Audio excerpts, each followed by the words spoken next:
João 14,16, queridos, diz assim: E eu pedirei ao Pai, e ele lhes dará outro consolador, a fim de que esteja com vocês para sempre. É o Espírito da verdade, que o mundo não pode receber, porque não o vê nem o conhece. Vocês o conhecem, porque ele habita com vocês e estará em vocês. Não deixarei que fiquem órfãos, voltarei para junto de vocês. Mais um pouco, e o mundo não me verá mais. Vocês, no entanto, me verão. Porque eu vivo, vocês também viverão. Naquele dia vocês saberão que eu estou em meu Pai, que vocês estão em mim e que eu estou em vocês. Aquele que tem os meus mandamentos e os guarda, esse é o que me ama. E aquele que me ama será amado por meu Pai. E eu também o amarei e me manifestarei a ele. Graças a Deus. Oremos. Santo Deus e eterno Pai, obrigado pela tua palavra que foi lida.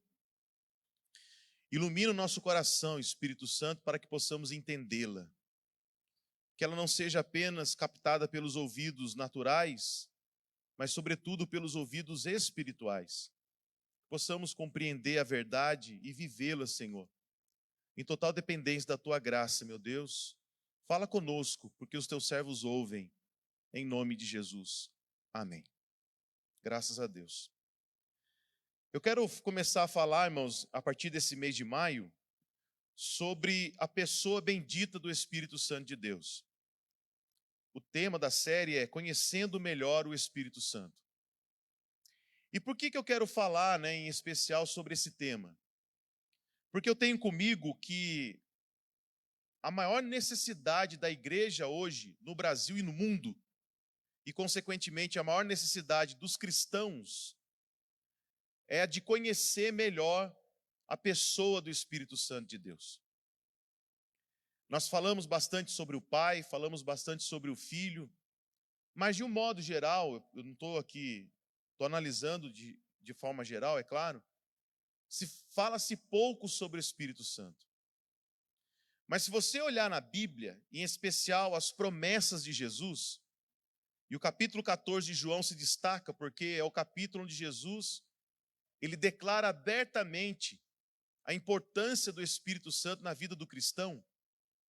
E ele diz que era necessário que ele voltasse para a destra do Pai, porque voltando para a destra do Pai, ele poderia enviar um outro Consolador, que estaria conosco o tempo todo, que habitaria em nosso coração, que nos capacitaria a realizar a obra de Deus, que nos ajudaria nos momentos mais difíceis da nossa caminhada.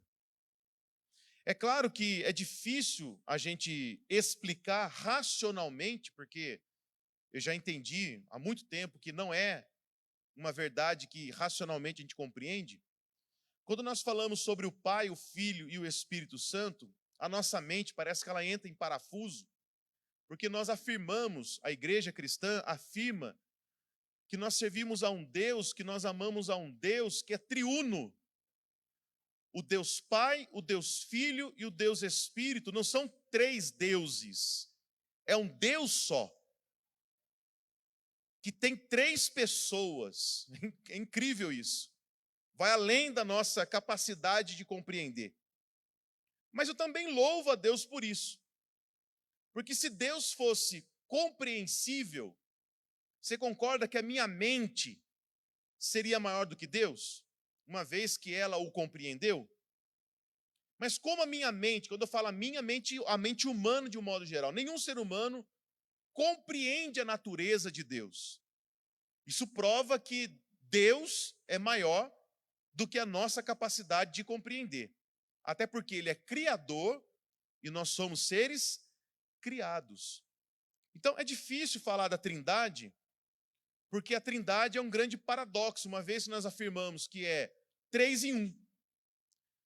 É o Pai, o Filho e o Espírito. Personalidades distintas, mesma glória, mesmo poder, mesma santidade, a mesma justiça, a mesma honra deve ser dada a ele para todos sempre. Amém, meus irmãos? Então, o Espírito Santo de Deus, eu vou afirmar aqui algumas verdades bíblicas a respeito disso, ele não pode ser ignorado, porque se nós o ignoramos, estamos ignorando o próprio Deus. E Jesus afirmou, é necessário que ele venha.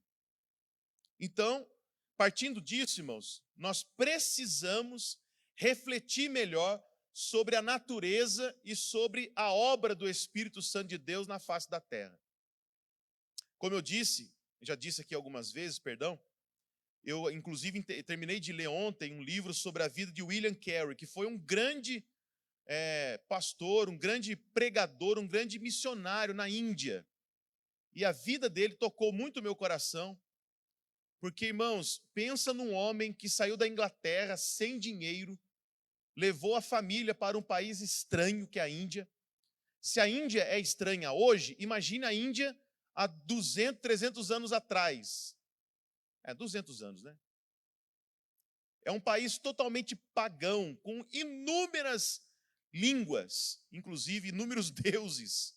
Ele leva a sua família para lá, passa uma luta terrível. Mas, irmão, se tem uma coisa que William Carey nos ensina com a sua vida, com o seu testemunho, é que sempre vai valer a pena confiar na direção que o Espírito de Deus nos dá. Amém, irmãos? Sempre vai valer a pena. Você nunca perde obedecendo ao Espírito Santo de Deus. Você sempre ganha. E por mais que você ande pelo vale da sombra da morte, pode ter certeza de uma coisa, você não vai temer medo algum. Você não vai ter medo algum. Porque uma coisa é certa, Ele estará com você o tempo todo. Ele serviu ao Senhor 40 anos na Índia, no final, ele traduziu as Escrituras para mais de 40 línguas diferentes. 40, irmãos. Até hoje o feito dele não foi superado. Numa época que não tinha internet, numa época que não tinha acesso a livros com tanta facilidade, esse homem de Deus operou uma coisa extraordinária, que é tida hoje como um fenômeno, semelhante a que Lutero fez na Alemanha, é o que Carey fez na Índia. E por que ele fez isso? Porque o Espírito de Deus o capacitou. O Espírito de Deus estava com ele. A igreja só está de pé porque o Espírito de Deus está no nosso meio, irmãos. Não pense que é a estrutura que nos sustenta.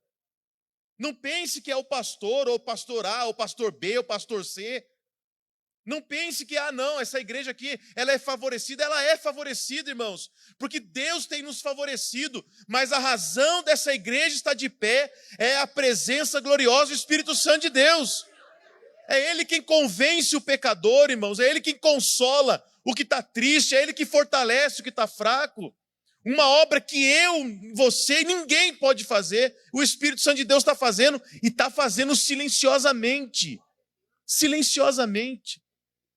Então, é urgente a necessidade que nós temos de pensar melhor. Vamos fazer isso durante 2 meses. Mês de maio, mês de junho. Inclusive, esse mês nós temos a Semana do Coração Abrasado, que toda a igreja metodista no mundo inteiro comemora. Estamos nos aproximando de 24 de maio, que é um dia histórico para nós que somos metodistas, e vamos falar melhor sobre isso, né, mais para frente. Mas hoje eu quero abordar sobre a natureza do Espírito Santo de Deus. Obrigado, meu irmão. E por que isso é importante, irmãos? Grave bem. As pessoas vivem e elas fazem as coisas, e isso é determinado pela maneira como elas pensam. O que você faz, como você vive, o seu comportamento, ele é determinado pelo que está no teu coração, pelo que está na tua mente. Sendo assim, se você aprende o que é bom, a tendência é de você fazer o que é certo. E se você aprende o que é errado, igualmente você vai fazer o que é errado. Então tem muitas pessoas, eu não estou dizendo aqui no nosso contexto, mas estou dizendo no contexto geral, que se comportam de uma maneira errada em relação ao Espírito Santo porque não o conhece, não foi instruído. Acham que ele é um Deus distante. Não, não é não. Ele, como Jesus disse aqui, nós lemos, ele habita em vós e estará em vós. Aqui é até interessante, né? Tem uma base da teologia do batismo com o Espírito Santo até. Mas olha só, as pessoas vivem e fazem porque elas pensam assim. O que você faz e como você vive são aspectos absolutamente vitais na sua vida. E a palavra de Deus, ela precisa moldar o nosso pensamento. Olha o que Paulo disse em Romanos 12, 2. Não se amoldem ao padrão deste mundo, mas transformem-se pela renovação da mente. Olha aí, transformem-se pela renovação da mente, daquilo que você pensa, do conteúdo que está no teu coração. Para que você deve fazer isso? Diz o texto. Obrigado, querido. Para que sejam capazes de experimentar e comprovar a boa, agradável e perfeita vontade de Deus. Paulo está dizendo, o padrão do mundo não é o nosso padrão. O nosso padrão é o que está na Escritura, a Bíblia. Se a Bíblia entrar no nosso coração, ela não vai permitir que continuemos da mesma maneira. Ela vai transformar nossa mente. Olha que coisa linda, irmãos. Essa palavra transformar, ela vem do mesmo contexto usado para descrever o processo que acontece com a lagarta, que se transforma em uma borboleta. A lagarta é um inseto. É inseto, né? Acredito que só pode ser, né? Feio, né? Feio, peludo. Come, parece que come até explodir, não é verdade? Mas chega um momento que ela entra num sono profundo, forma um casulo, e lá fica até eclodir. Quando ela sai do casulo, ela sai dali transformada. Essa é a palavra. Toda a sua natureza mudou. Ela deixa de ser uma lagarta e agora ela passa a ser uma belíssima borboleta.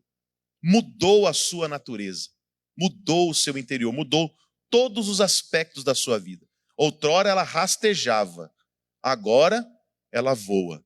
Outrora ela comia da folha, agora ela bebe do néctar.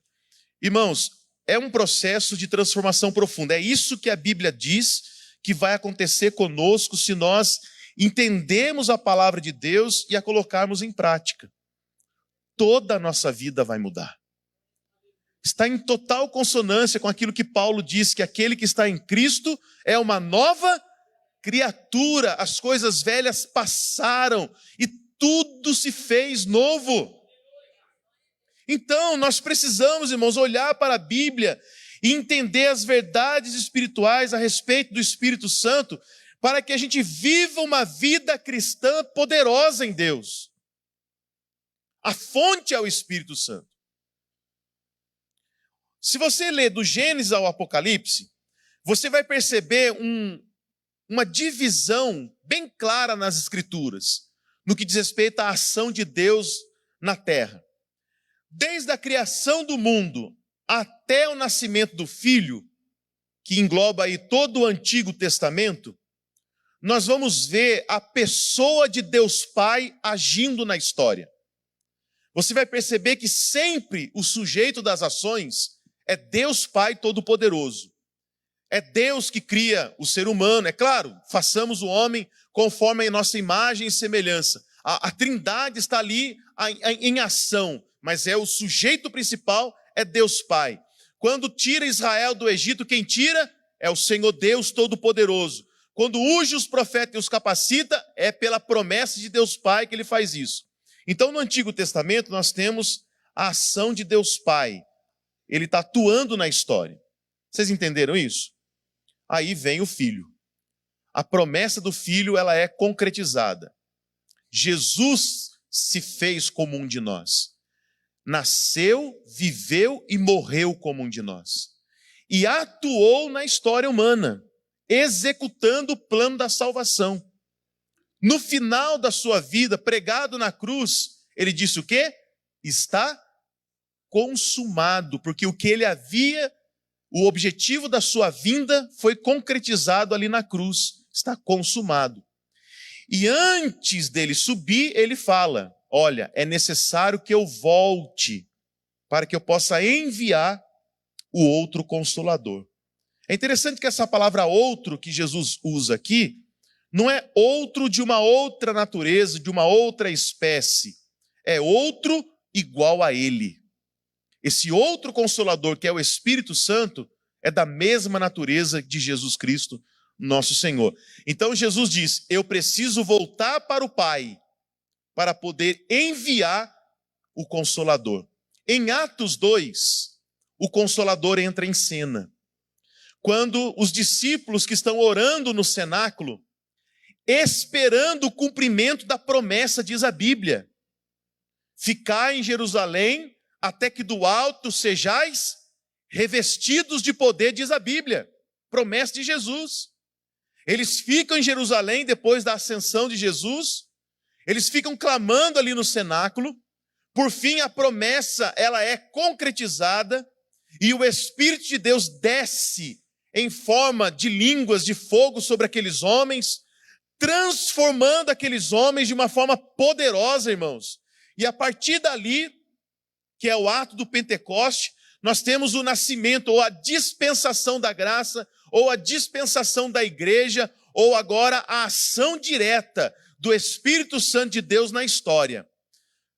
Em resumo, o que eu estou dizendo? Eu estou dizendo que hoje, na face da terra, em nosso meio, em nossos corações, quem está atuando é o Espírito Santo de Deus. Amém, irmãos? Em total harmonia com Deus Pai e com Deus Filho. Da mesma forma que Jesus, quando estava aqui, era dependente da graça do Espírito Santo de Deus, submisso à vontade do Pai, os três atuavam em harmonia, executando o plano da salvação. Hoje, o Espírito Santo de Deus, ele está executando o plano da salvação no coração do homem, em total harmonia com a vontade de Deus Pai e do Deus Filho. Amém, meus irmãos? Com isso, eu estou querendo dizer o seguinte: se nós queremos ter uma vida espiritual plena, se desejamos ser saudáveis espiritualmente, frutificar para a glória de Deus, ter uma vida espiritual maravilhosa, dependemos da comunhão com o Espírito Santo de Deus, irmão. Entenda bem. Quem convenceu você da verdade foi Ele. É Ele que nos convence. Alguém orou por você, sim. Alguém intercedeu pela tua vida, alguém te evangelizou. Mas, aliás, tudo isso também foi pelo poder do Espírito Santo. Pode ter certeza disso. Você aceitou a verdade porque Ele te convenceu. Você tem sido alimentado até aqui, desde o dia em que você se converteu, porque Ele está trabalhando no teu coração. Talvez você diga assim: não, pastor, mas eu estou aqui na igreja porque eu quis vir. Mas esse querer vem dele. Porque a sua carne quer ficar em casa. A sua carne quer ficar na frente da televisão, no sofazinho ali de boa. Mas algo no seu coração que foi mais forte do que a sua vontade, te trouxe aqui nessa noite. E essa vontade que trouxe você aqui é a vontade de Deus, irmão, atuando na tua vida. Filipenses vai dizer: aquele que opera em nós o querer e o efetuar segundo a sua boa vontade. Quem faz você entender a Bíblia é Ele, o Espírito Santo. Quem faz você ter desejo de orar é Ele, é o Espírito Santo. Quem faz com que você se identifique com canções como cantamos aqui agora, e o seu coração fica ali cheio de alegria e de paz, é o Espírito Santo, irmão. Quem faz com que você tenha coragem de dizer da palavra de Deus para uma outra pessoa, seja numa abordagem na rua, no trabalho ou em casa, em qualquer outro ambiente, é o Espírito Santo. Quando nós estamos sozinhos, tristes, desanimados, quem nos levanta é o Espírito Santo de Deus. Você está entendendo a necessidade que nós temos de ter mais comunhão com o Espírito Santo? Muitos não gostam, mas Teve um autor chamado Benny Hinn, ele escreveu um livro chamado Bom Dia, Espírito Santo. Tem uma geração de crentes aí mais antigos que leram esse livro, né? Alguns não concordam com ponto A, não concordam com ponto B, porque, irmãos, naquilo que não é essencial, liberdade, é uma premissa da reforma, inclusive. Mas uma coisa é certa, irmãos, aquele livro fez muito bem para muitas pessoas, porque mostrou que o Espírito Santo de Deus, ele está conosco o tempo todo, e devemos tratá-lo, irmãos, como uma pessoa, a pessoa bendita do Espírito Santo de Deus. Esse é o primeiro ponto que eu quero compartilhar com você. Existem religiões que dizem que o Espírito de Deus é uma força, a força do cosmo. Outros até são um pouquinho mais elaborados teologicamente, dizem, não, é o poder de Deus atuando no mundo. Irmãos, o Espírito Santo não é uma força. O Espírito Santo não é o poder de Deus. O Espírito Santo é uma pessoa. Nós falamos a terceira pessoa da Trindade. É Deus Todo-Poderoso, bendito para todo sempre. Mas é uma pessoa, assim como Deus Pai é uma pessoa, assim como Deus Filho é uma pessoa. Isso significa que nós, enquanto pessoas, podemos nos relacionar com Ele, que também é uma pessoa. Foi por isso que Ele nos criou do jeito que criou. No Gênesis ele disse, façamos o homem, façamos. O verbo está no plural, primeira pessoa do plural. Se fosse apenas uma pessoa, ele diz, vou fazer, ou faço. Primeira no singular, mas ele usou a primeira no plural, indicando que era mais de uma pessoa na ação de criar o homem. Façamos o homem conforme a nossa imagem e semelhança. Somos semelhantes a Deus em vários aspectos. É claro que o pecado deformou isso, degradou isso daí, quase arruinou tudo, mas a graça de Deus é maior do que tudo, irmãos. E nós estamos num processo de nos tornar semelhantes ao Filho, aquilo que foi perdido no Éden, o Espírito Santo como um hábil escultor. Aliás, Michelangelo, né, talvez tenha sido um dos maiores escultores da humanidade, né? E perguntaram para ele uma vez, como você consegue fazer obras tão magníficas, com detalhes tão perfeitos, tão próximo do real, né? As esculturas dele é assim uma coisa impressionante. Até a saliência das veias do braço, você consegue ver perfeitamente nas esculturas de Michelangelo. Ele foi muito simples, mas ao mesmo tempo muito sábio na resposta dele, quando ele disse assim, eu tiro todo o excesso. Tudo o que não pertence àquela imagem, eu tiro, para que ela seja o mais próxima possível do modelo.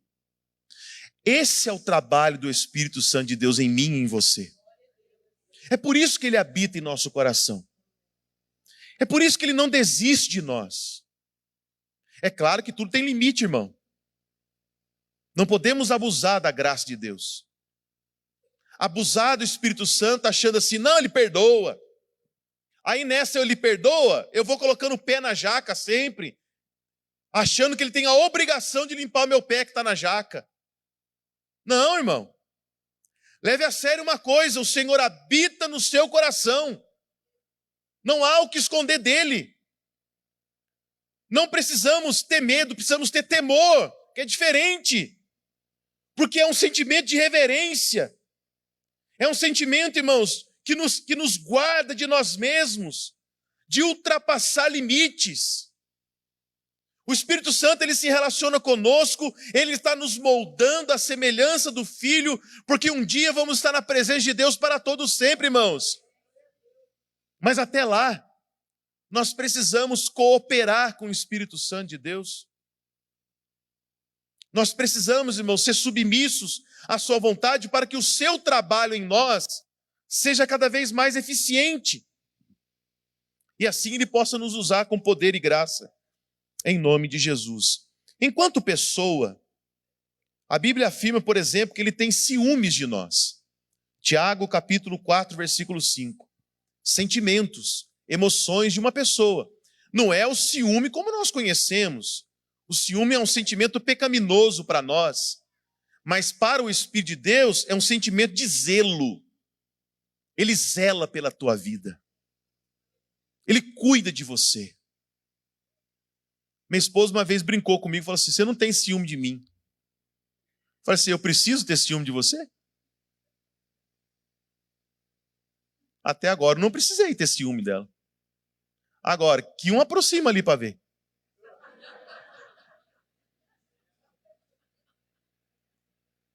Um dia eu estava no supermercado, irmãos. Ela nem sei se ela sabe disso. No supermercado tem muita gente, né? Aí ela estava entrando no caixa. Tinha um camarada que comeu ela com os olhos assim, ó. Olhou ela de ponta a ponta. Me perdoe a palavra, mas não é no sentido ruim não, tá? Eu olhei e percebi. Abri os meus olhos pequenininhos. Falei assim, né? Eu tenho que marcar território. O meu ciúme é pecaminoso. Ultrapassa limites. Mas o Senhor, Ele tem zelo pela nossa vida. Ele não se agrada nem um pouco que Satanás se irande na tua vida. Não se agrada, não. Ele não se alegra nem um pouco em vê-lo você trilhando outros caminhos. Ele tem zelo por você. Cuidado com você. É isso que a Bíblia diz. A Bíblia diz que Ele intercede por nós com gemidos inexprimíveis. Romanos 8, 26. Gemidos inexprimíveis. Olha isso. Ele intercede por nós de uma tal maneira que Ele geme. Eu ainda não intercedi dessa forma, dessa maneira. Geme. Mostrando o sentimento, emoção. Isso faz parte de nós, mas também faz parte de um Deus que nos ama e nos ama intensamente. Como pessoa, a Bíblia diz que ele pode ser entristecido. Efésios capítulo 4, versículo 30. Você já pensou nessa ideia de entristecer o Espírito Santo? Você já pensou na ideia de entristecer alguém que te ama? Que tem um grande zelo pela tua vida, cuidado por você? Ele fica triste, profundamente triste, quando ele observa que você está fazendo coisas que não são agradáveis a Deus, falando que não é agradável a Deus, agindo de uma forma desagradável a Deus. Entristece, irmão. E Jesus nos alerta dizendo o seguinte: cuidado, porque todo pecado do homem pode ser perdoado, até as bobeiras que o homem fala, as ações impensadas que ele tem. Mas o pecado contra o Espírito Santo é um pecado que não pode ser perdoado. Não pode. Deus não perdoa. O pecado contra o Espírito Santo é difícil de definir, irmãos, porque uns vão dizer uma coisa, outros vão dizer outra.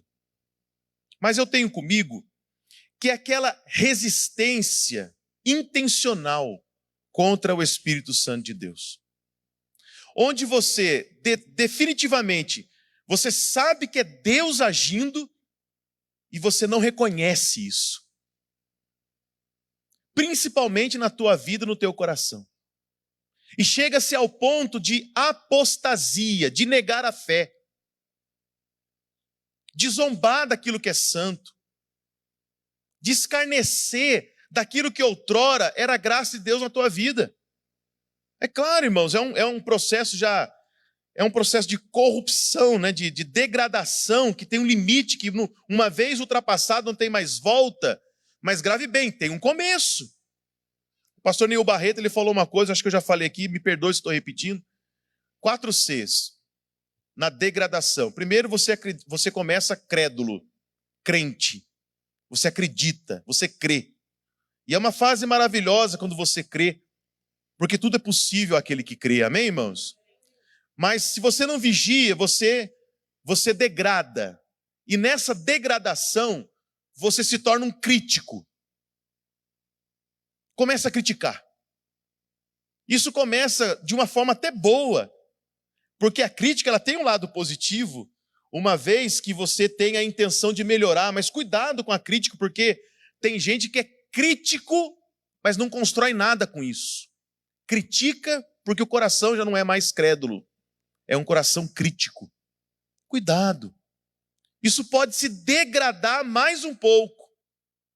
E a pessoa de crítica, ela se torna cética. E ela zomba.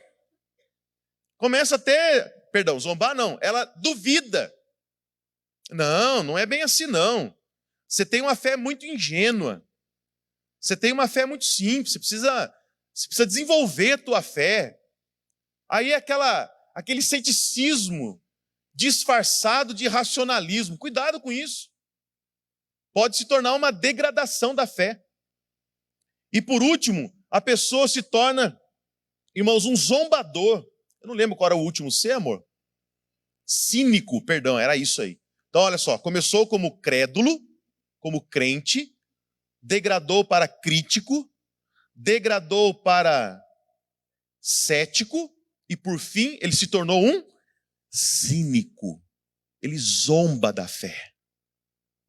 Zomba da ação do Espírito Santo de Deus no meio da igreja. Eu vou te dar um conselho, irmão. Se você não entende, é melhor ficar calado. Porque tem coisas que Deus faz que a gente não entende, mas nem por isso não é de Deus. Eu fui no culto uma vez, minha esposa estava junto. Culto na Assembleia de Deus. Pentecoste puro. Pentecoste mesmo, irmãos. Fogo caindo. Glória a Deus por isso. Nasci pentecostal. Eu estava me deliciando. Mas tinha alguns exageros, eu reconheço.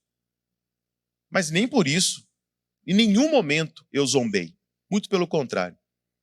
Na parte que me cabia, eu me alegrava em Deus. Deus usou uma pessoa naquele dia para curar minha esposa. A pessoa saiu do lugar que ela estava, foi até ela, falou assim, eu posso orar por você? Pode. Estou resumindo. Colocou a mão do lado, no lugar que a minha esposa estava sentindo dores, orou, a mão dela aquecia, queimava-se de uma forma inexplicável, e nunca mais ela teve problema. Qual era o problema? Cistite aguda. Nunca mais ela teve problema. Não seja um zombador daquilo que você não entende. Porque os fariseus, eles disseram assim a respeito de Jesus. Não, ele expulsa demônios pelo poder de Belzebu, o príncipe dos demônios. Estavam falando besteira de uma coisa que não entendiam. E é nesse contexto que Jesus disse, cuidado com o pecado contra o Espírito Santo. É justamente ali que Jesus fala, todo o pecado do homem é perdoado. Mas o pecado contra o Espírito Santo não. Porque, meus irmãos, o Espírito Santo tem ciúmes. O Espírito Santo tem zelo, o Espírito Santo tem cuidado. Ele deve ser adorado, reverenciado, honrado em nosso meio. E se nós não entendemos alguma coisa, peçamos a Deus entendimento, mas não zombe. Não, isso é meninice, carnalidade. Eu já vi de tudo mais um pouco. Segundo, o Espírito Santo é Deus. Atos capítulo 5, versículo 3 e 4, irmãos, diz assim. Então perguntou Pedro, Ananias, como você permitiu que Satanás enchesse o seu coração a ponto de você mentir ao Espírito Santo e guardar para si uma parte do dinheiro que recebeu pela propriedade? O que levou a pensar em fazer tal coisa?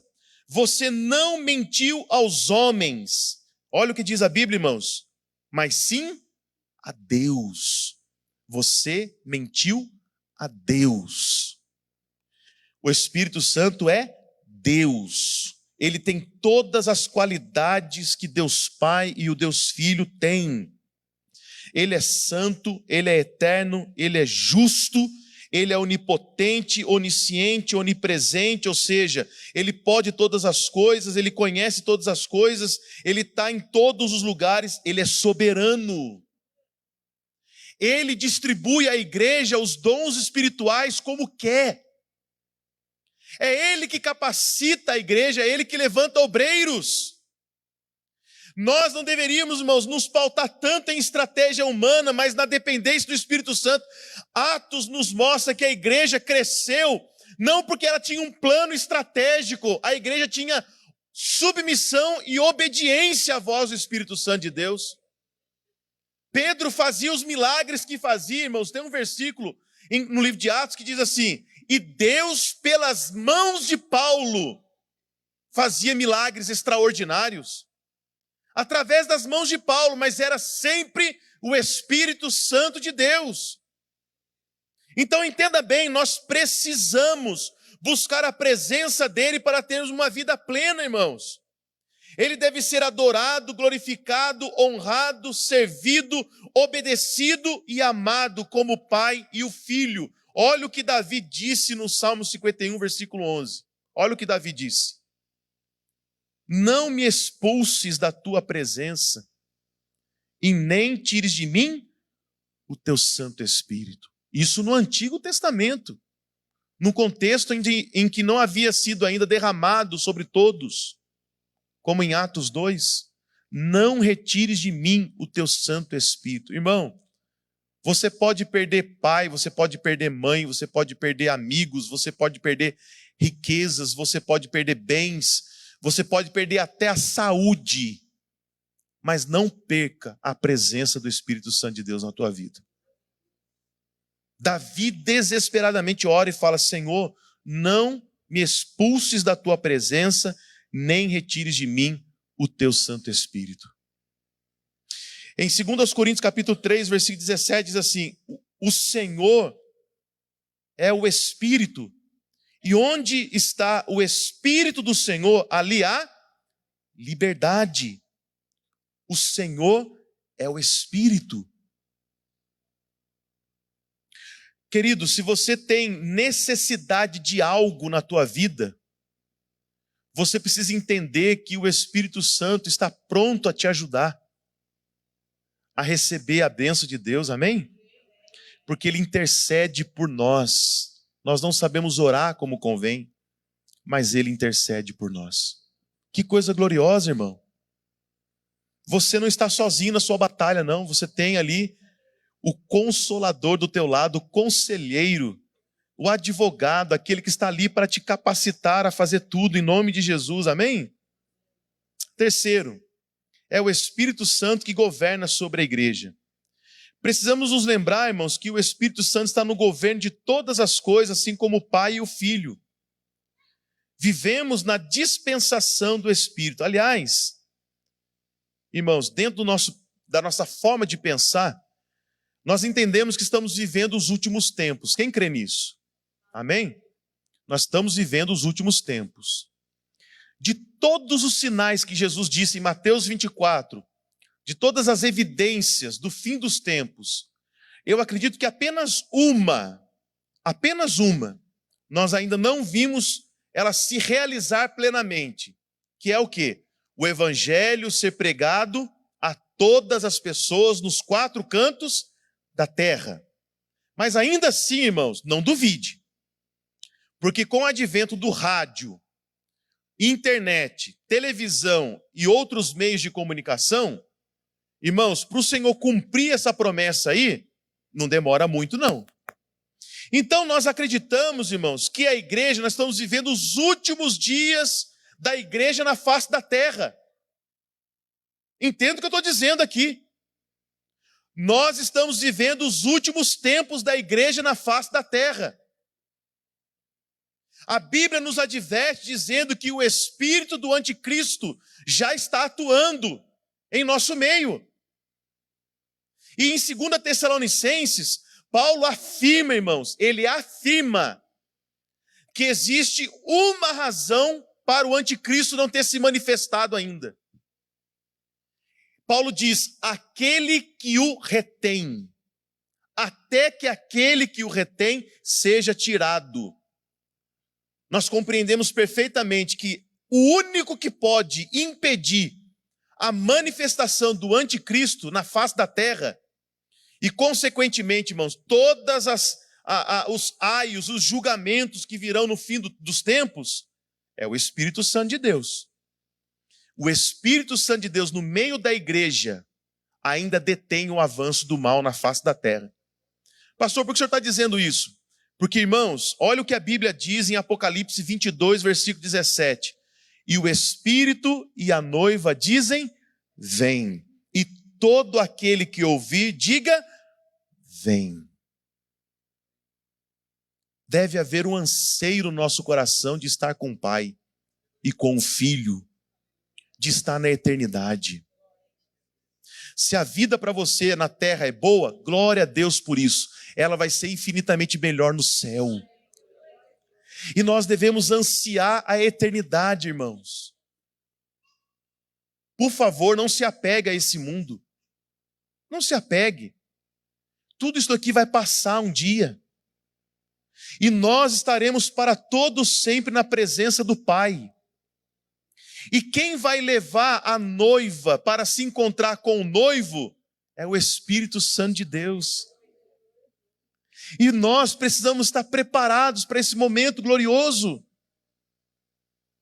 Porque a Bíblia diz que a qualquer momento a trombeta soará. E num piscar de olhos, a igreja será arrebatada, irmãos. E num piscar de olhos nós o veremos assim como ele é. E Jesus alerta dizendo o seguinte, olha, estarão dois dormindo na mesma cama, um será levado, o outro ficará. Irmãos, eu quero ir com meu Senhor. E você precisa ter esse desejo no coração. E quem coloca esse desejo no nosso coração é o Espírito Santo, que está preparando a noiva, grave bem. Tudo está acontecendo pela providência de Deus. O Senhor está governando todas as coisas. Não ache que Ele perdeu o controle. Ele não perdeu, irmão. Ele está sentado no trono. Vai chegar o momento em que o Espírito conduzirá a noiva, que é a igreja, para se encontrar com Jesus, que é o noivo. E a minha pergunta é, você faz parte da noiva? Você é selado pelo Espírito Santo? Você tem certeza de que vai para o céu? Porque essa certeza não é o fato de você frequentar um culto ou de você fazer parte do hall de membro de uma igreja. Não, a Bíblia fala sobre o selo do Espírito Santo, que é a garantia da salvação, irmãos. É o selo do Espírito Santo. Até isso o encardido vai imitar. Porque na grande tribulação ele vai colocar lá o 666 na cabeça de muitos aí. Mas não vai ser na minha, em nome de Jesus, porque na minha já está marcada já, que é o selo do Espírito Santo de Deus. Amém, irmãos? Querido, entenda uma coisa, é fundamental ouvir o que ele tem a dizer. A Bíblia diz que todo aquele que anda no Espírito, que ouve o Espírito, é filho de Deus. Ouve. Ouve. Isso é muito importante, irmão. Porque não é me ouvir, é ouvir Ele. Eu talvez seja um canal, mas você tem que ouvir Ele. As minhas ovelhas ouvem a minha voz. Elas me conhecem. O Espírito Santo de Deus está nos alertando, porque a qualquer momento o Rei voltará. E como você está? A Bíblia fala de 10 virgens que estavam esperando o noivo. 5 eram prudentes e 5 eram nécias. As prudentes, elas tinham consigo um elemento fundamental. Qual era? Óleo, azeite, que alimentava a lamparina. Lamparina, azeite, e ali ela podia ver no meio da escuridão A qualquer momento o noivo chegava e elas estavam preparadas para esse momento. Elas eram prudentes, porque elas tinham o suficiente para si. As nécias não tinham óleo o suficiente, a lamparina se apagou. Elas foram até as prudentes e pediram óleo emprestado. Azeite. Você sabe que o azeite é símbolo do Espírito Santo de Deus. Você sabe disso. É a unção, é o óleo da unção. Mas isso não pode ser dividido com ninguém. Não tem como pegar a unção de um e dividir com o outro, a não ser em casos excepcionais, mas não é o contexto aqui. Cada um de nós temos que ter o nosso azeite. Cada um de nós precisamos ter a nossa lamparina acesa, porque o noivo virá repentinamente, a qualquer momento. Elas saíram, foram buscar azeite, foram comprar azeite em outro lugar. Foi justamente nesse momento que o noivo veio. As 5 que estavam preparadas entraram e se casaram com o noivo, irmãos. Grave bem uma coisa: não deixe para amanhã o fato de você estar preparado. Esteja preparado agora. Talvez você nem retorne para sua casa. Se Jesus não voltar para a igreja, ele pode voltar para você, mas você tem que estar preparado. E por favor, não perca mais tempo. Não adie isso. Não brinque com o Espírito Santo achando, não, amanhã eu conserto minha vida. Não, amanhã eu ponho as coisas no devido lugar. Não, amanhã eu faço o que eu tenho que fazer. Irmãos, o amanhã não nos pertence. O que pertence é o hoje, é o agora. E leva a sério o que eu estou dizendo. Porque, mais uma vez, você não sabe quando ele virá.